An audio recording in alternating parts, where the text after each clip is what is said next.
Movidos por esse desejo de avançar, firmaram um pacto por Brusque e sua gente.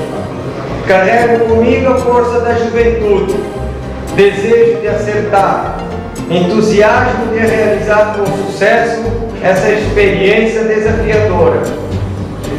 Vamos todos juntos e confio nessa sensação boa que vocês estão nos passando. Salve Brusque, imortal!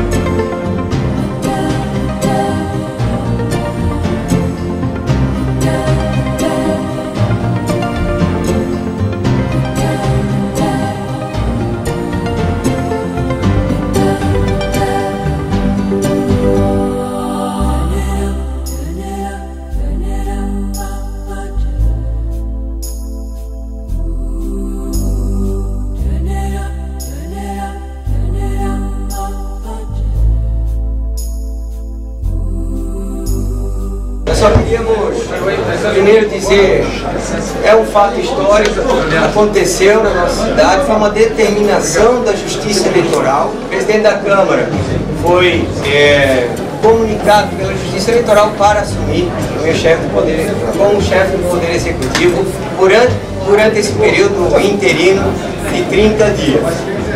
E eu gostaria de aqui, com a Câmara de Vereadores, com a nossa Secretaria Regional, Jones, fazer um pacto por Brusque para que nós possamos, nesse período, juntos, de mãos dadas, questão suprapartidária, para que nós possamos governar Brusque, para o povo brusquense, fazer o melhor possível. Nós assumimos e vamos dar o nosso melhor, com bastante serenidade, humildade, que é assim que tem que ser.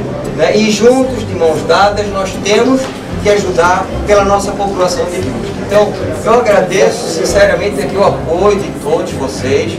Tenho certeza que será um período de bastante trabalho. Então é assim que nós vamos tocar Brusque, com bastante humildade e trabalho, que o povo de Brusque merece. É isso aí.